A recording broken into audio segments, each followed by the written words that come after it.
someone has come to help with the build of the poor boy's 2024 speed run entry, which is going to be a Volkswagen Beetle Rally. Now, I haven't got everything in here that I've got in store, but I have got a few little bits and pieces. So let's take a look in the box, shall we, Martha, and see what's inside. Don't be so miserable. It's going to be okay. Look at the cats in the corners of boxes. They love them. Right, inside we have some electronics that I've stolen out of another RC, with the exception of the receiver, which is going to be brand spanky new. We are going to be doing this particular one in, what's that? Cherry red. I think a cherry red Beetle is going to look particularly nice. We've got some bearings, which are rubber sealed, because eventually this will be rallying out on the Orchard Raceway. Oh, yes, here we go. Some aluminium M chassis dampers. What do you think of those, Martha? I think they're good. Yeah, they're nice, aren't they? They will work a treat on this model, I am sure. And they are, well, they're just rather nice, actually. What else have we got in here that might be special? We've got some M chassis carbon reinforced suspension arms, mainly because this is going to be going out on the Orchard Raceway afterwards, and when you're rallying, there's a battery in there. We need that for a little bit later. There was something else. There's this. No, those are the spotlights. That's not special. Sure. Yes. Some universal drive shafts, MO3 universal drive shafts, but they do work with the MF01X. So we've got those as well. But I think, Martha, that was everything that was different in the kit. Everything else is standard. It's like a treat. Got some biscuits. What do you think? Biscuits? Biscuits, we say. Let's see what we can go and find you. Parts pack A is fairly straightforward. We've got our diff gears there. We've got some... I thought they were tie rods, but they don't look like tie rods. They look rather interesting. The usual affair of screws and ball ends, and then we've got some bushings in there, a nice big chunky gear shaft there. They probably are tie rods actually, because we've got some ball cups there, 2 tubes of grease over here. For some reason I put one in each one, a little bit of sponge, and the usual Tamiya little hex drive across thing. That is everything you get in A. Let's get started on building some diffs. Step 1, make up the rear diff, which is pretty straightforward. Bit of grease in there. It's a 3-pronged gear. I don't know if that's a technical word. The star shaft's got 3 notches on it for 3 gears, and it does make it a little bit easy. That's right, a little bit difficult to drop that in there. I find a 4 gear diff a lot easier to build. So just getting the start of the gearbox prepped up. One of the things I've noticed is the motor plate is plastic and held on by these 3 screws here. For those of you putting an awful lot of power through this gearbox, could be a bit of an issue. The other thing, started off with the bearings. I hadn't realised you need 20 of the 1150 bearings, because look at all the gears that we're putting into our gearbox. Quite a few, methinks. If you're putting together your gearbox, take great care not to forget to put a bearing on this side when you're holding all of this together. Tamiya giving us some lessons for life there. Ball adapters on at the top, and then I'm just going to mount up the damper stays underneath. Don't forget to put your bit of sponge in on the top. Mine's a bit haphazardous, but it should work okay. I think there's a tiny little gap at the top where a bit of dirt can get into your gearbox if you're not careful, and you don't want dirt in your gearbox. Right, Martha?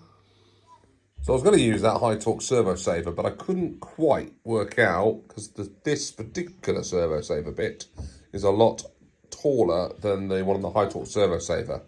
So I have decided to take that off and replace it with just the standard servo saver for the purpose of this build.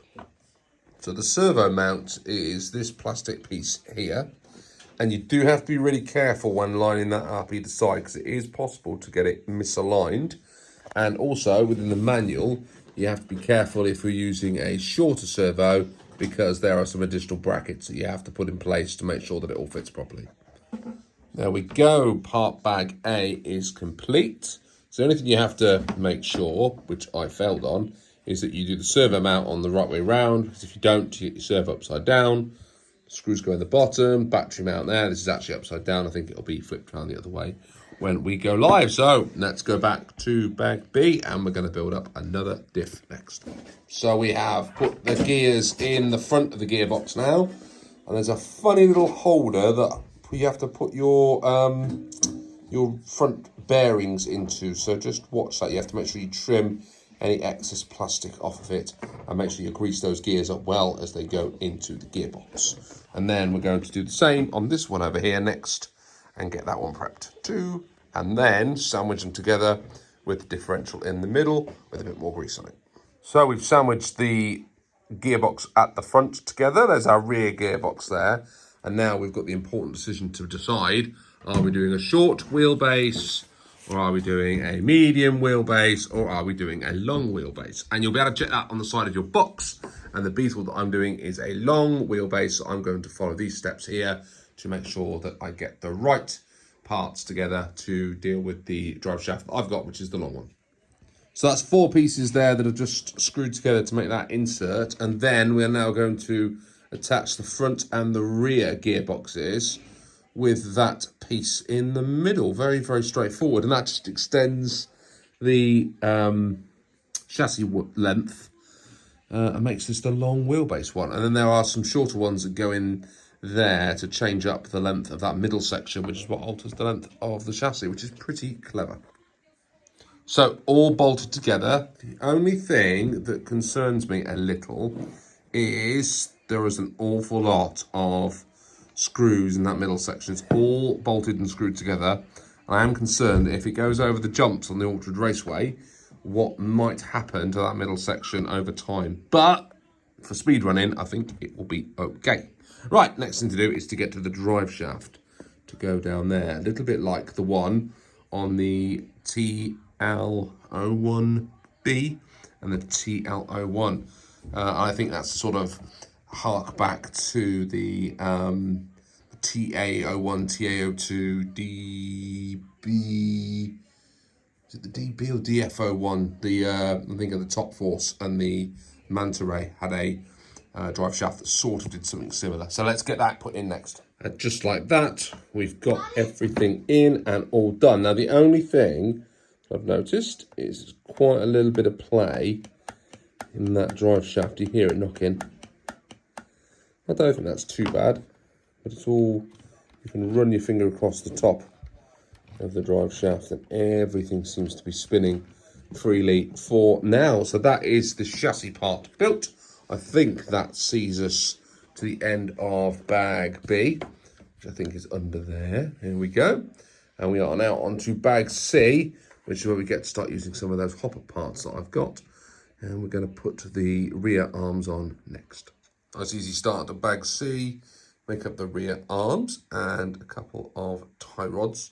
And then we're going to screw that to the rear gearbox and then put some shocks on, I think.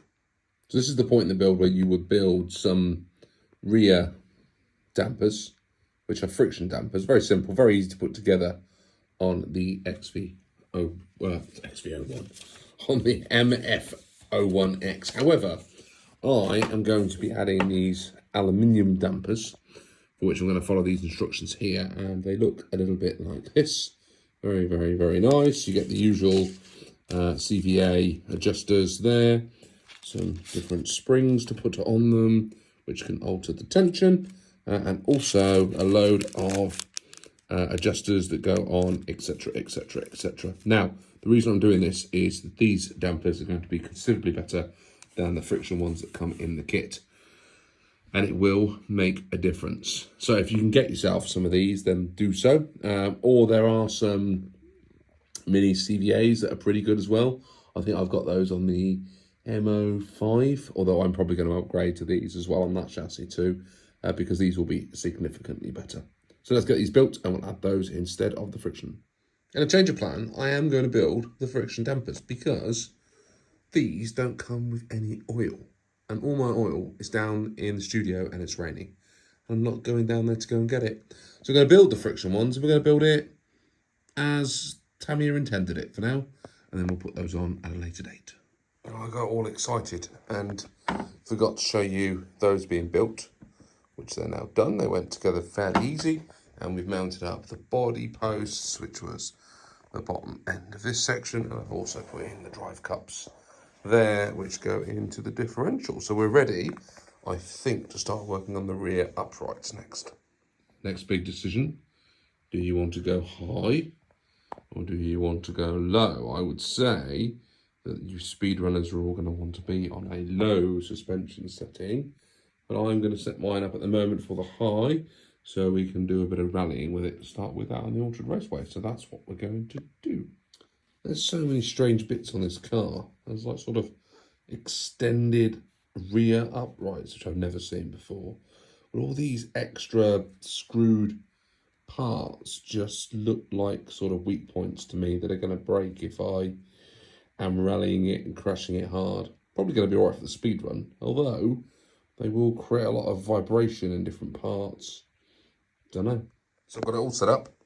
It's a bit wonky at the back, and mainly because this side, this top arm rubs against the drive cover, which stops it fully extending. Now I'm assuming once I get it under fully load, it will even out and it will look a bit different. But for now, it looks a bit ski-whiffed and has got me a little bit concerned. So I'm having a hop-up disaster. I was going to replace the front arms with these. But turns out that that is just one set and not two sets of reinforced arms, so I can't use that.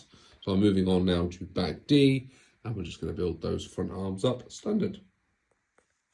So we go, front arms are on, top ones are on too.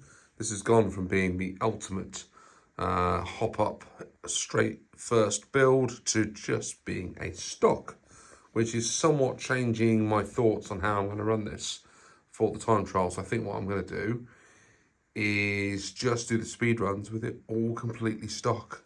Yes, with friction dampers as well. So we'll take it up to speed, I think, just as it is out of the box, and we'll see what happens. When your uprights are completed, they look something like this. Be careful when screwing the kingpins in the top and the bottom, because they are easy to rip out the threads on the top. So just be very, very careful. So let's go ahead now and set it up on the high setting on step 29. When you've attached your front uprights, they will look something like that with the drive shafts in. And then you're going to build up some more friction shocks next and attach those to the front. Just like that, we've got the friction dampers mounted up on the front, and they do exactly what you need dampers to do. So, got those done. We're now going to install the body posts and the front bumper for what it's worth. The next few steps were fitting the electronics, and I've jumped ahead to fitting the wheels just because, well, I want to. And one of the things you have to be very careful of when you're doing a rally chassis is that the wheels are on the right side. So I've got some for the left and some for the right, and make sure you just make a bit of time to do that. There we go. So I've just got some electronics to add to this chassis, and then it is complete. It is springy, and it is rather long, actually. I'm surprised about how big this chassis is for an M chassis, but I mean, look at that. Yeah, it's going to be rally-tastic, isn't it? Very, very high off the ground. You're not going to build it that high for a speed run, but I've definitely got the rally ground clearance on this. Doesn't seem to be bottoming out at the front or the back, so that's pretty cool. Yeah, that's all good. All very happy with it, really.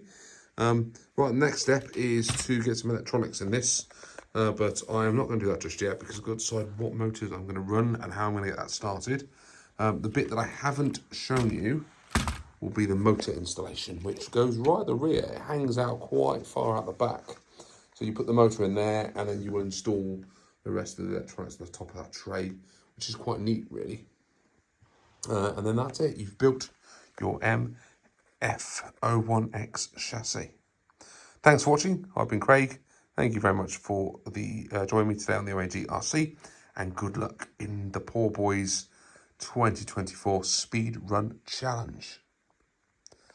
Bye for now.